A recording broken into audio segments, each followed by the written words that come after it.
Hello and welcome to The Tonight Show. I'm your host, Jimmy Fallon, and tonight we have an extremely special guest. This man was the first Supreme Court Justice and one of our great founding fathers.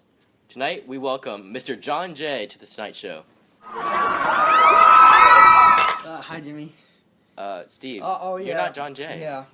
Are you accusing me of not being John Jay? John's actually using the bathroom facilities. He's kind of an idiot around here.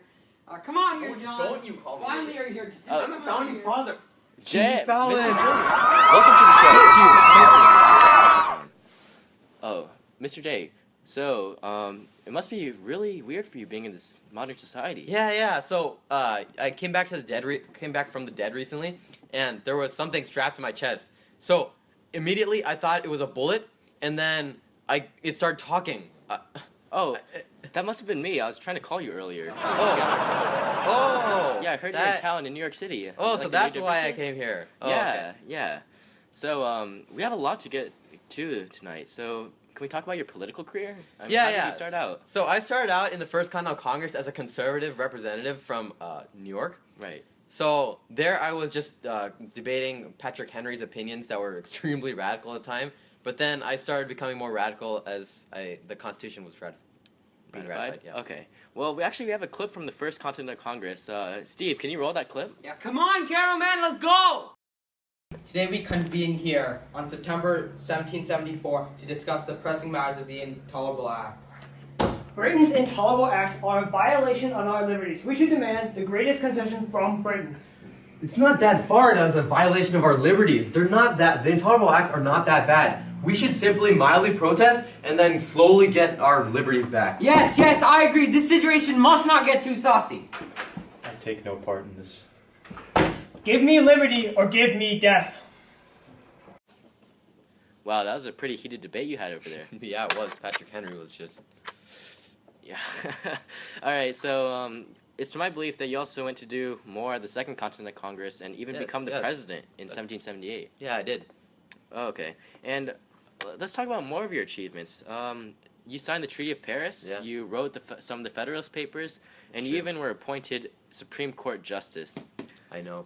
Yeah. We'll discuss more of these as we show these clips. I remember those days like the back of my face. The back of your face. Let's just roll the clip. Come on, Carol, man, let's go! The Treaty of Paris states, 1. Britain would recognize the United States as an independent nation. 2. The Mississippi River is the western boundary for that nation. 3. Americans have fishing rights off the coast of British Canada. 4. Americans would pay debts to British merchants and restore property to loyalists. Now please sign right here.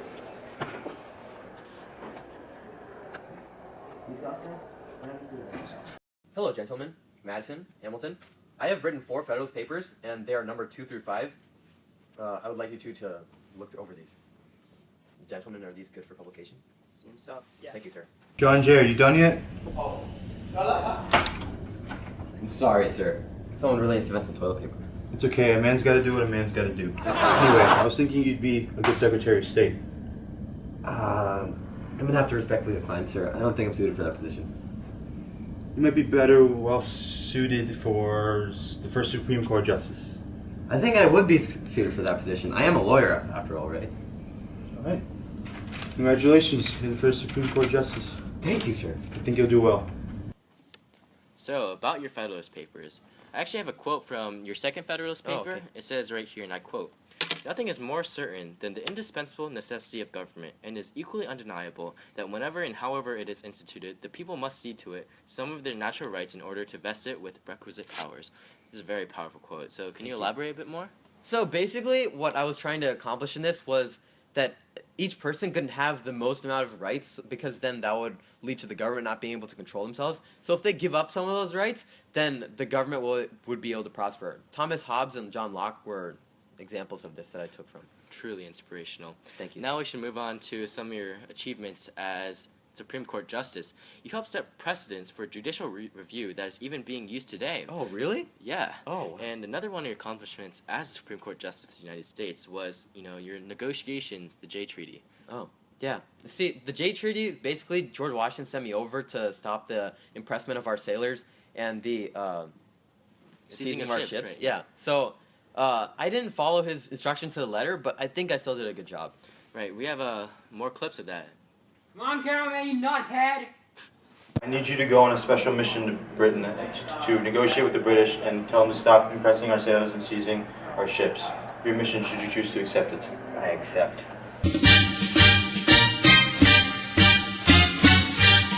Hello, sir. Hello, good sir. So I see you've been having some problems. Can you discuss this? Yes. So you've been seizing and impressing you've been seizing our American ships and impressing our Navy men. We'd like you to stop. I've seen through this, and I agree with the fact that we have fault in encroaching in your lands, but Do you have an alternate plan to this? indeed I do. Indeed I do. I will propose this plan, and we will discuss over it in soon time. Okay. Thank you, sir. Thank you. So, about the Jays Treaty, an association named the Robinson Library actually criticized you about this. Criticized me? Yeah, it says here, and I quote, "However, the treaty ignored important bones of the contention, including the British seizure of American ships and sailors and British-inspired Indian attacks on settlers in the West." End quote. These are some pretty harsh words about you. What do you feel about this? See, it didn't really have an effect on our nation as it is today. I mean, I haven't seen. Look at New York City. That's New York City? Yeah. Let's get back to the interview. let's get back to the interview. What were you saying about the Jays Treaty again?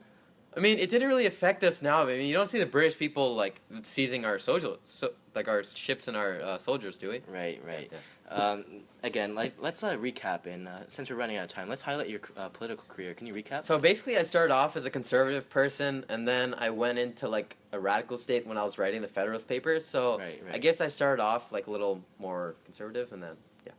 Right, and your life was extremely extraordinary. I wish we had more time to talk about this, but I believe you have an interview with the History Channel and President Obama.